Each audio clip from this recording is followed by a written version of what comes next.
We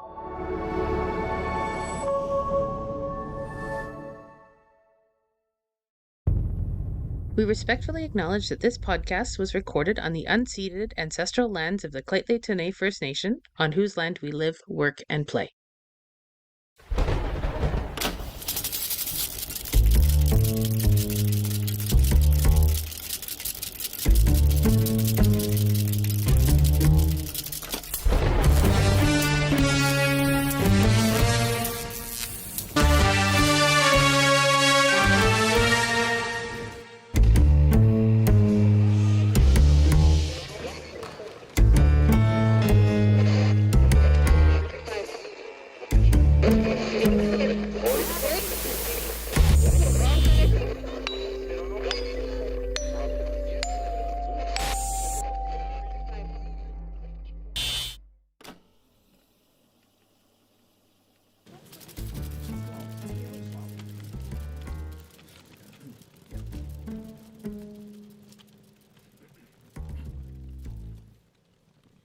Hello and welcome to Confessions of a Nerdy Girl. I'm your host, Pam Muir, and today, on today's podcast, we are going to be talking about the post-convention aftermath. We spent 3 days at the convention being complete nerds, having lots of fun. So how was the social battery after 3 days? What do we do post-convention to kind of go back to, well, real life, if you will? Today's guest is Leasa Kells. Leasa is a member of the 501 Legion of the Outer Rim Garrison, and she's also been going to conventions for at least the last 10 years. So please join me in welcoming Leasa. Leasa, thank you so much for being on the show. Tell the audience a little bit about yourself. Well, thanks for having me. My name is Leasa. I am with the 501st Legion, and I am from the Outer Rim Garrison, which is our northern community here, and I've been doing that for 5 years now. I was volunteering with FanCon since the beginning. When I first started volunteering, I was driving this celebrities. So I'd go pick them up at the airport, drive them to the hotel, drive them to the to the con, drive them back, you know. So I did that for 4 days. And I don't know, I enjoy just hanging out and kind of doing Star Wars nerdy stuff. I know. It's bad. It's bad. Why is it bad? It's not bad. No, I know it's not bad. I mean, I embrace it. I love it. If my arm tattoo doesn't give it away as it is, I mean, my house is pretty Star Warsy looking, and yeah, so I don't know. It's great. I enjoy volunteering and I enjoy doing lots of things. Yes, and I guess you get to meet a lot of different people when you're at the convention. Well, that's kind of the thing about doing driving when I first started, is that you pick up celebrities from the airport, and you know, so you'd be standing there waiting, and here comes Alan Tudyk, you know, walking down the airport out of the gate, and just like normal. Nobody even knew who he was. It was the weirdest thing I've ever seen. Alan Tudyk, yeah, walking out, and he's all ready and happy to go, and like not one person recognized him. So we got in the van and left, and I was like, well, that was easy. He's like, that's Prince George for you. Yeah, he goes, that was really easy, almost too easy, he said. But then you get somebody like, when I had to pick up, like William Shatner, I had to pick him up from the airport, and everybody knew who he was, right? Yeah. So that was a bit of a crowd control moment, and I was kind of like, oof, this is a lot more than I signed up for. Or same thing with Mark Muir. I got to pick him up at the airport a few times over the years, and he's super nice, and not a lot of people recognize him. Some people do, some people don't. Yeah, no, he's more behind the scenes with his voices, so yeah. That's, I suppose, the perks of being a voice actor, is that you get to be behind the scenes and you can still go grocery shopping without being, right. You know, oh my goodness, who are you? Right? That's how it was. That's how it is usually. So for our viewers, Leasa, who may not know, tell us a little bit about the 501st. So the 501st is a costuming club. That's what they call us. Now, we are worldwide. You can find us anywhere in the world. We all have garrisons, which are like our little groups. So basically, we are part of the Lucasfilm family. Yeah, Lucasfilm family. So they're the ones that actually say yay or nay to our costumes. We have to follow their rules. So there's only certain things that we can do in our costumes. Most of it, if not all of it, is all we do. All our volunteering is for charities in our community, in the province, country. So most of us, when we are in FanCon, we do Spirit of the North Foundation. That's who we always usually do our volunteering for. So all the money that we raise at the FanCon goes to the Spirit of the North Foundation, and then they use it for their equipment. So nice. It's a costuming club. We're part of the Lucasfilm industry. We nerd out. We build costumes. We have costume building nights, so where we can fix our costumes if they need to be fixed. We are well known throughout the world, and it's a lot of fun, and I really enjoy it. And then I get to dress up. It's dressing up is the kicker for me. Dressing up in Star Wars. Yeah, like we have rules. Like we have, costume rules that we have to follow. See, they're called CRLs, or costuming rules and regulations, and we have to meticulously. Our sleeves can only be so long. Our pins on our hats can only be one certain way. Our buttons on our costumes, our name tags, meticulous. We have to follow rules, and if it's not to their standards, they kick it back to us and say, no, you need to fix this. So you can have 5 different kickbacks on one costume. Wow. Before it's officially official. They're pretty strict, but still seems like it'd be rather fun. Oh, it's fun. It's still fun. And, you get a sense of pride after I got my officer's uniform, boy, I didn't want to take it off. Because I was I finally got into the 501st. I'm finally able to costume. I'm finally allowed to go to these events. And so I'm just yeah. But you do have to take them off. You have to take them off. Well, laundering is probably important. Yeah. Basically, that's part of it. Yeah. But so, yeah, the 501st, it's an amazing thing. I love it. And I'm happy to be a part of it. But, yeah, so it's crazy. Oh, that's awesome. So after your convention, because I'm assuming with either 501 or with volunteering, you're there at least from doors open to doors close. We are. We're even there the day before setting up, and we're there the next day or the very last day or the next day after that, taking down. So that's quite the excitement, and you're always on. Yeah, so it's kind of we're there because we do step in for other people who end up not showing up to the last minute or getting sick. So we're always around. We can be walking around the corner, we just hiding in the back room, kind of chilling. But after 4 days, I personally call it con sickness. Basically, what it is my battery has now completely depleted. It's in the negative zone. Is what I call it, to where I can sleep. I will literally go to bed and sleep for 14 hours. Wow. My kids know that I say, okay, I'm going to bed, and they'll be okay, because they know. They just, they're smart, they know. So I can sleep 14, 16 hours, and that's just starting. Yeah. I can't say that I sleep that long in the post-con, but... It's easy for us. We do call it con sickness. Some people lose their voice from talking all weekend. Some people, like me, I just completely die from no energy. We are always drinking water. We're always trying to stay hydrated. We're trying to eat. There's snacks in the back rooms so that we're not completely depleting ourselves. But when you're standing for that long a day, taking pictures, moving around in these big costumes, yeah, some of those costumes are quite big and warm. Yeah, so to me, what I do is, I sleep. No word of a lie, I can sleep 14 hours, and then I'll get up and I'll still be tired. But everybody deals with it differently. Yeah, there's that social battery piece, because you can stay hydrated. Most people are really good at staying hydrated, making sure that they've got food, but it's that social battery of go, go, go, go. People. Yes. It's over-peopling near the end. People are, peopled out, basically. And, the kids love us, of course, so taking pictures, but it's just the environment. It's just everyone's around nonstop. It's go, go, go, like you said. It can be brutal, but it's fun, but yeah, it's tiring. And so after you slept for 14 hours or 16, how do you end up returning to mundane life? This is why I always take like 2 to 3 days off after con before I go back to work. Oh, you're lucky. I can only take I take the Friday and the Monday. I have to go back on Tuesday. Yeah, no.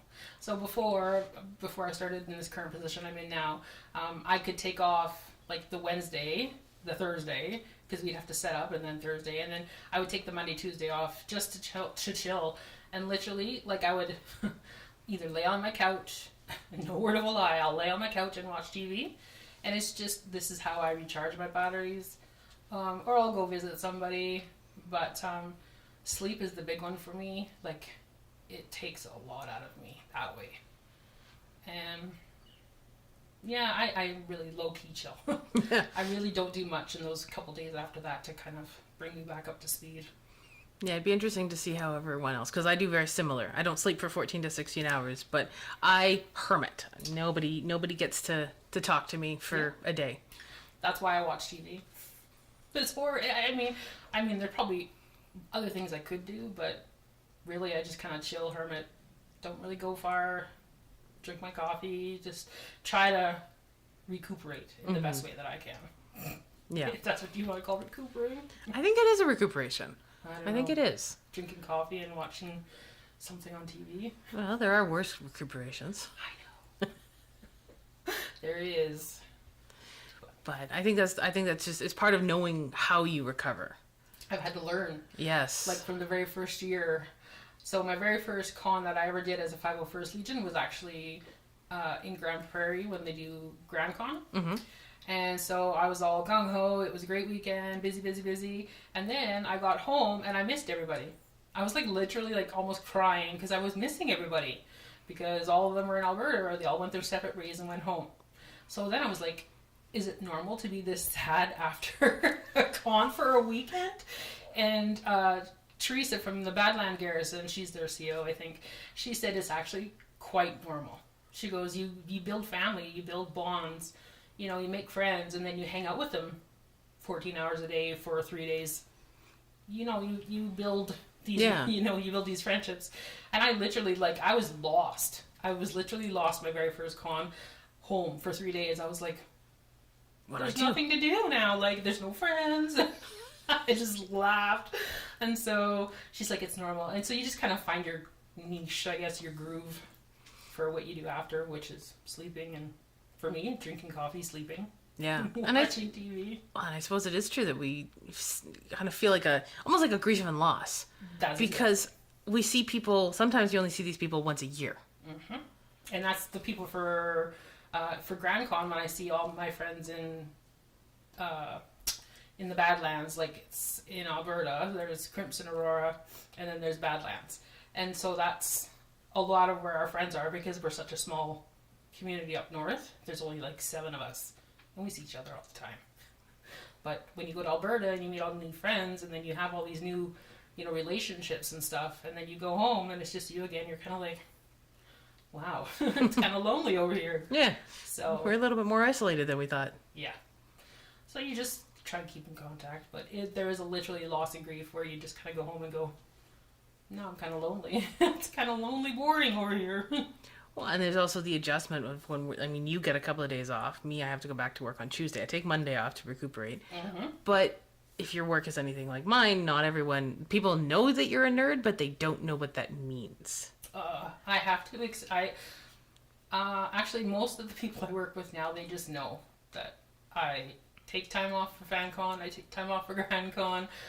My tattoo took a while to get done, and so they all knew I was all over that. And you know, I'm known as the social worker who is a Star Wars nerd, basically now.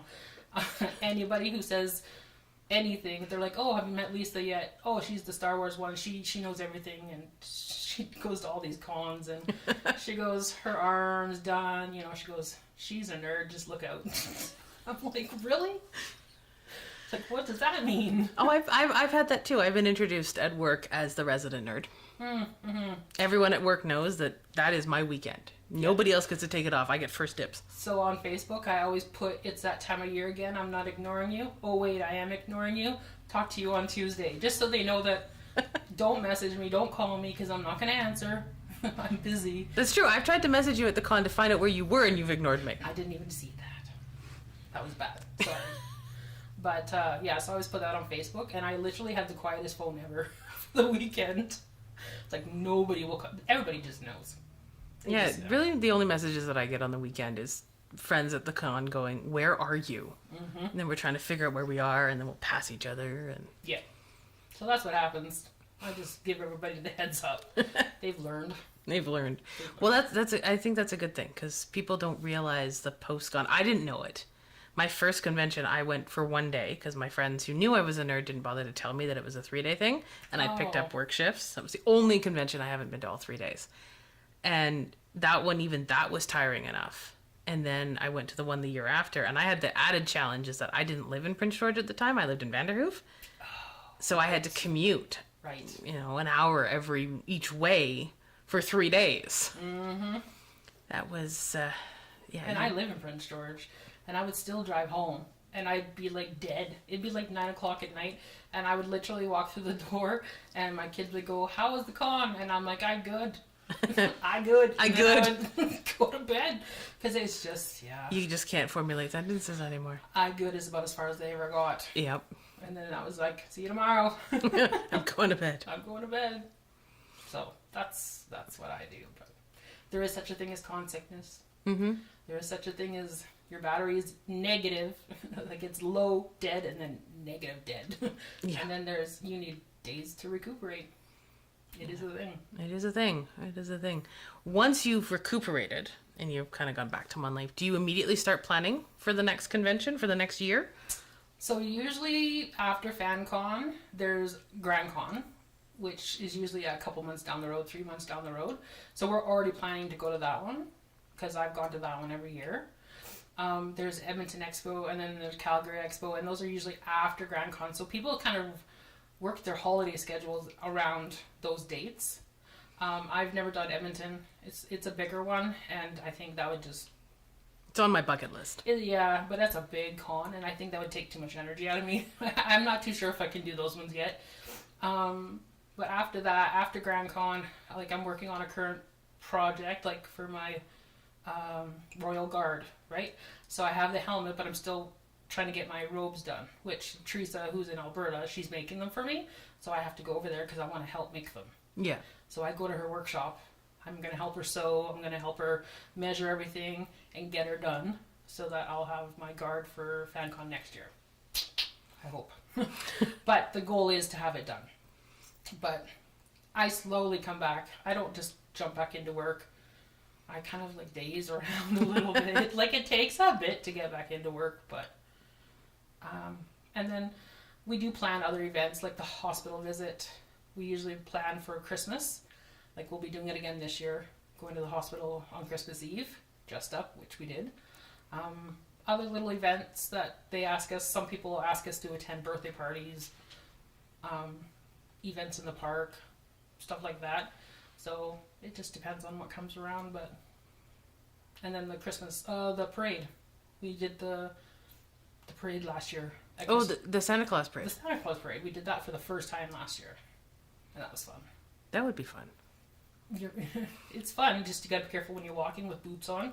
Yep. That have no traction. We were sliding around pretty good. Well, and last year was particularly, I think we got 3 or 4 feet of snow, or the day before. I remember because that was the day that I had to go grocery shopping because I hadn't gone before, and I was playing the will I get my card on my street game. Yes. Yeah, well, we were in boots. Half of us don't have grips on our boots, so we were kind of slipping and sliding. Yeah, I can imagine that would be pretty fun.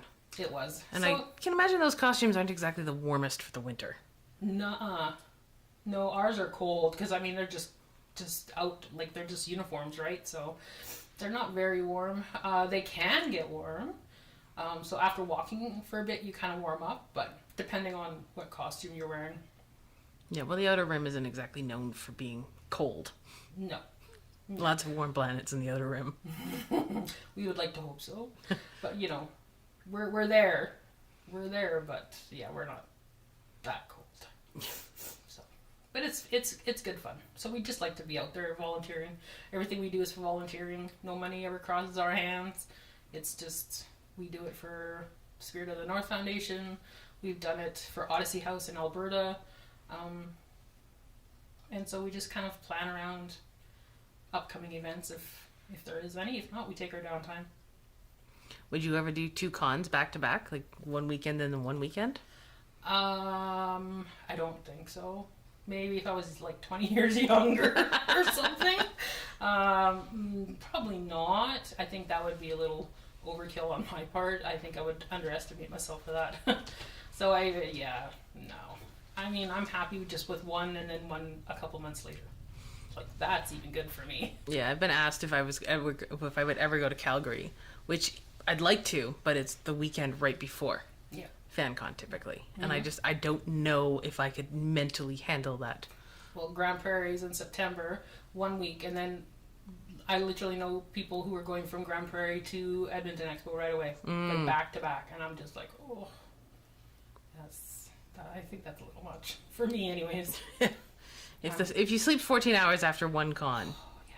and I don't know, I think Edmonton's 4 days. Yeah, I think it's Thursday, Friday, Saturday, and Sunday. Mm-hmm. So like we have the choice of like we don't have to stay at the con all day. We can leave and come back and leave and come back. We have shifts that we fill in, but we do give ourselves time to like be able to walk around, go visit people, or go see celebrities, or whatever. But we just end up hanging out all weekend and not really leaving. So once I go through the con doors, the only time that I leave is typically if I'm either taking something back to my car or I'm at the end of the day. I mean, I found a good parking spot. I don't want to move. Oh, I know. That's especially if the carnival's in town. Well, and that's what happens, right? And then I noticed that we have a lot more kids kind of peeking through the windows and looking in the doors when I see people walking by, and so that's part of it. Is we do walk outside sometimes, and the kids will see us, and then they're pointing and laughing, and they see Darth Vader standing outside. Wow, that's a whole other ballgame right there. Yes, I've encountered Darth Vader many times. Yeah, he's my boss. Literally, he's my boss. He was at FanCon last year, and so when I went to go get my picture taken with him, I was wearing my officer's uniform, and I just walked up to him, and he's like, "That's right." He goes, "You know who's boss." And then we got our picture taken, and I was like, "Well, you are my boss, so I should be dressing appropriately." He goes like, "Yeah, that's right." And I'm just like, "You're crazy." Well, he fits in perfectly with the rest of us. And Spencer Wilding is tall. Like, he's very tall. Even and he's got to wear lifted boots, and I'm thinking, but he is really tall. I felt short. Yeah. When I met him. And I was in my officer's uniform, and I was just like, oh. He's like, but he's super cool. But so I got to meet my boss in person. Thought that was cool. That is cool. And you guys have brought in a number of different people over the years. I mean, I go and visit you every year. I have to. It's a tradition. It's a tradition. It is very much so. It's a tradition. Yeah, I mean, they've brought in a lot of people over the years.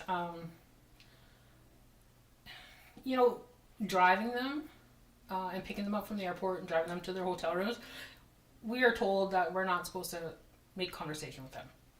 Yeah, it's just a politeness thing. If they talk to us, we can answer, but usually we don't ask them a ton of questions. We may say, "Hey, how's your day?" But we don't go too far into it, and it's just a courtesy thing. Okay. And that's fine. But I found out that a lot of them actually want to say, "Hey, did you enjoy the con today? What did you do?" Like, they actually want to ask us questions. So I know it's kind of weird. It is kind of weird. So it just feels like it would be really awkward just to be sitting in the car with somebody in complete silence. Yeah, I've done that before. I had one of the celebrities beside me in a van that I did not know that when you hit the stop, it shuts off. It's one of those. One of those new ones, yeah. And I had, I can't remember who it was, but I know it was a big celebrity, and I did not know. And I went up and stopped, and the van died, and I was like, "Oh my god!" I think the van's dead, and they use this as a warning every year for. They use this every year. They use this story, and they make me tell it every year. But I stopped. The van dies, and I'm like, "Oh my god!" I have this celebrity in this van beside me, and I'm panicking because I'm at the lights. The van's dead, and all of a sudden he looks over at me. He goes, "I think it's supposed to do that," and I'm like, "I don't know, is it?" And he starts laughing, and he's like, it'll be our little secret. But if you take your foot off the brake, I bet you the car will start. And sure enough, I took my foot off the brake and it started up and away we drove. And so the volunteers at FanCon, like the directors and stuff, they make me tell that story every year. So they say, make sure you know what vehicle you're driving and what's the little quirks about these vans or the trucks driving. That if it has automatic start-stop, that you know that before you have like a big celebrity in the van with you. And then you go and pull that and then you panic. And I was like, never. And that's the most embarrassing thing I've ever done in like 10 years. 10 years of volunteering. Like, that's got to be the ultimate. And never drove a van again. Every year after that, I was like, you either give me a truck or you give me an SUV. But then the SUV started doing that too. So that was like, yeah, it's a standard thing now, I think. Yeah. So, but never have I ever done that, and I did not know. It was horrid, mortifying. Well, to blame it on the social battery starting to die. We're no longer thinking. No, and we just literally go on autopilot at the end. That's pretty much it. It is autopilot on the third day. Like by Sunday afternoon at 4:00, we're already just kind of standing around, and we're just kind of like, okay, is it 4:00 yet? We keep looking at our watches, and it's a lot quieter on Sundays, so it does make it a bit harder. But by that time, we're pretty. There's not a lot of people that sit around until 4 or 5.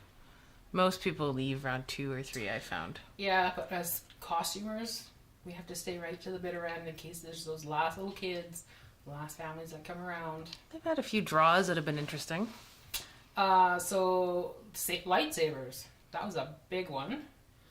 We had one again this year for FanCon. That I know, I entered, I never won. I never win. Never, eh? I don't even know who. Oh, some young kid, I think, won it this year. They were doing the droid one. The droid hunt. Yeah, and so my friend gave her ticket in just before I did, and she won the raffle. Oh. I was so mad. Yikes. Yeah, the droid hunt is really fun. The kids love it. Oh, it's so much fun. They love being chased by us. And I've had many stormtroopers walk right by me, even though I've got them on.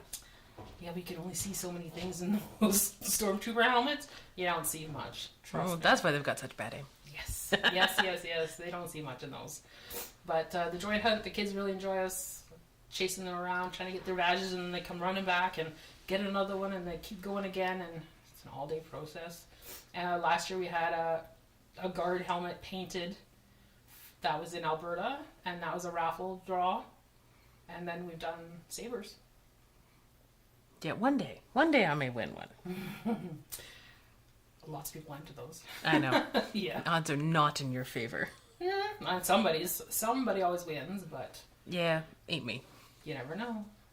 I'm gonna keep entering. I just have no illusions of it. No, I know. And half the time, by the time they actually do the raffle, I've already hit negative balance on my social battery, and I'm like, I'm out. Mm-hmm. Yeah. But it's been fun over the years, but the droid hunt's a big one for us and the kids to kind of interact together. Yeah. Either that or I'm convinced myself I don't need to spend more money this weekend, so I'm going to go home and actually be responsible. I wasn't. Last year I gave in and bought a saber. I did 2 years ago, 2024. I was like, okay. Now, everybody else has got one but me, so I just was like, okay. But I got one that doesn't match. There's no... It's a very unique hilt. It doesn't have any reference to either. Mine doesn't either side, so I can do whatever I'd like with it. So yeah, my hilt is not. It doesn't have anything Star Warsy. It's beautiful and it's gold plated, but it's nothing Star Warsy, and that's fine because gotta have fun. Oh yeah, it's all about having fun. That's why our social batteries are so drained at the end of it. Yeah, it's because we have fun and we get to. We get to immerse ourselves in who we are and nerd out. Yes, nerd out. Like, basically, I get told, yeah, you just nerd out all weekend. I'm like, uh-huh. It's the best way to describe it. It is. And I enjoy still walking around and looking at all the other exhibitors and all the other little cool things that you can see there. But after 3 days, after 4 days, yeah, definitely, it's like you need time to yourself to regenerate and to chill and yeah. When you consider that most of us are introverts. And we go full tilt for 3 days. I mean, that's taxing on anyone's social battery. Oh, yeah. And I'm an introvert. And people are like, yeah, right. And I'm like, no, seriously. Oh, you get that too? I do. Oh, yes. Everyone always thinks that I'm an extrovert. I'm like, no, I just masquerade as one. Yeah. I get the same thing. They're like, you're not an introvert. I was like, you would not believe how much I am. Then why can you do all this stuff with FanCon? I said, it's 3 days. You kind of go hard, and then you're done, and then you're good for a year. Good for 6 months. You're good for 6 months. And then do it again. And then We've met our social obligations for 6 months. Exactly. But now my favorite with that is when they go, oh, but I thought introverts were the ones that didn't socialize. No, we just don't recharge socially. Yeah. There is a difference. We can be social. We were just very selective of who we are social with. yes. And I literally, like, that's how I recharge, is I go home, I'll watch a movie, albeit probably like a horror movie at that point. If it's not Star Wars stuff, I'll watch a horror movie, because that's my other favorite thing. And, like, literally just chill. I don't know if I haven't got to think about that. If I watch anything nerdy post-convention. I have. Even though we've gone crazy for 3 days, I'll still watch, like I can watch Andor, or I can watch Ahsoka. You know, a lot of the side little ones is the ones I watch more than just, like, the big movies. I'll watch more of the series, mini-series. Yeah, I'm just trying to think of what I do. Sometimes, actually, what I'll do is I'll read one of the books I picked up. I always buy books from any of the local people. Yeah, we did that 1 year, too. There's only been one book that I haven't particularly enjoyed. And I'm not saying that it was a bad book. It was just a little bit harder to read. Yeah, I've gotten a couple of those, but I tend to just wander around a lot. I can window shop, but if I see something, I window shop in the first hour. That's what you're supposed to do. That's what you do. You window shop the first hour, then you go and you be selective. That's every day, though. I do that every day. It's horrible. Horrible.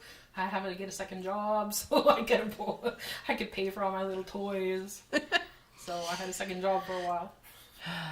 Yes, the post-convention mundane life of having to work 2 jobs so that we can support the habit that we have. I know. Yeah.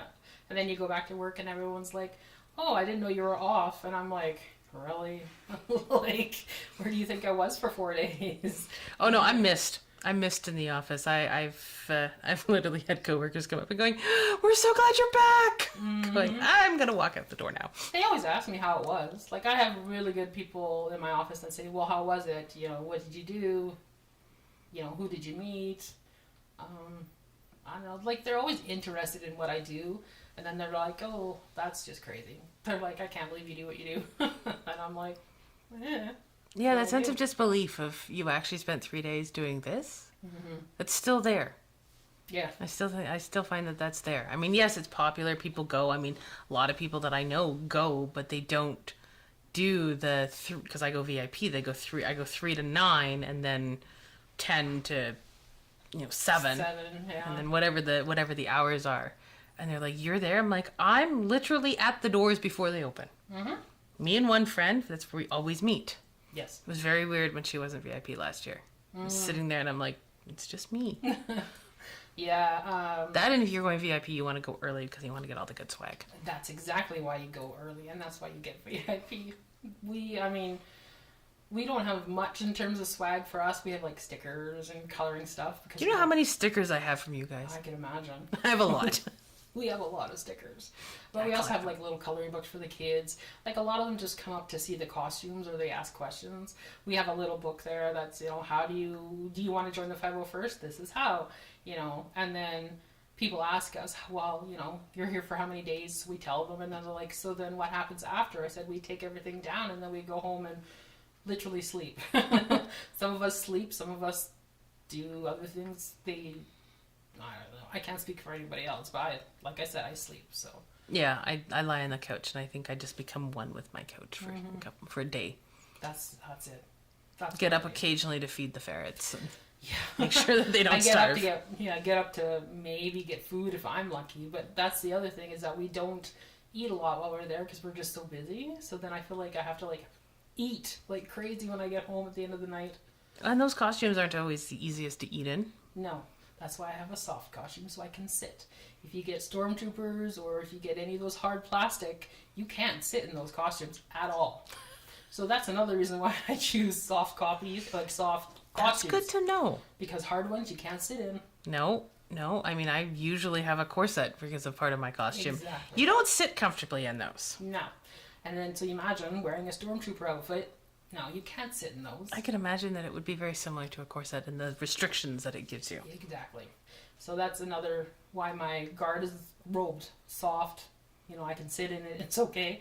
But you'll probably never see me in a hard costume, no offense. But yeah, so. So I see we are running out of time, so I do have one more question for you. If you could tell somebody who wasn't quite sure if they were a nerd, they kind of thought maybe they were on the fence, what advice would you give them? I would just say, be yourself. I mean, you can be nerdy to yourself, you can be nerdy with friends. I think just hanging out with people, and whether they're in a nerdy kind of situation or whether they're, you know, locally just around. I mean, the most you can do is just, you know, be who you are, no matter what. I'm a nerd. I'm the only Star Wars nerd in our office. Like, let me tell you. And I don't care. Like, I literally do not care. But, I mean, finding those social groups just to kind of hang out and just kind of test out the waters. I mean, authentically, just be who you want to be. Good advice. Be who you want to be. Yeah, I think so. I like it. Well, Leasa, thank you so much for being on the show. It was such a pleasure to hear your experiences post-convention and during the convention. Mm-hmm. And we will be looking forward to seeing you again next year at the convention. Oh, I'll be there. So will I. I will come find you. That's right. New costume. Yes. I won't tell you what my costume will be for next year. It'll be a surprise. I know. It's always a surprise. It always is a surprise. So now we're at the portion of the show where we have our confessional. This is where our guest gets to tell us a funny or embarrassing story, either or, both, whatever they prefer. So stay tuned for that.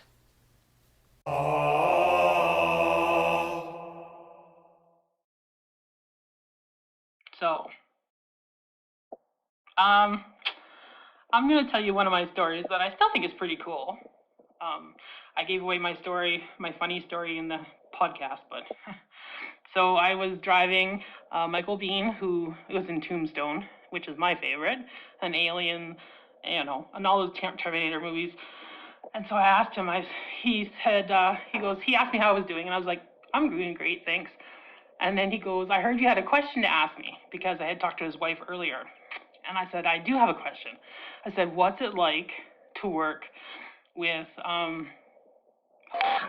said, what is it like to work with Sam Elliott on the show? Because he's my favorite as well.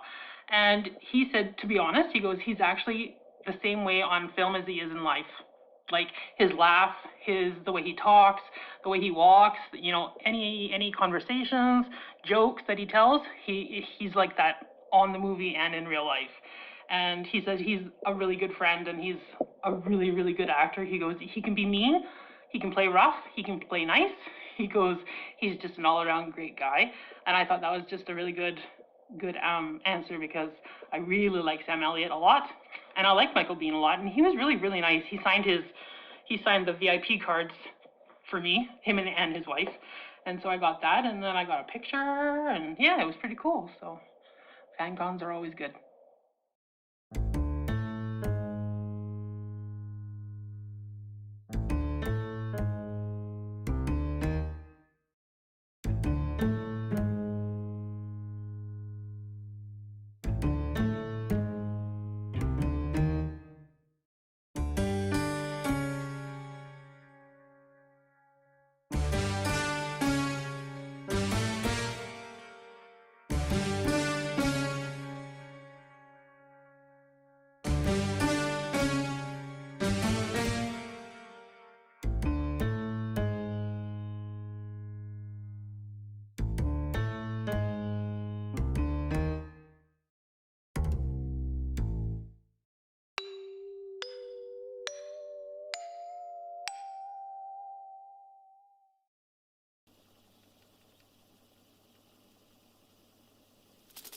Relax and zen.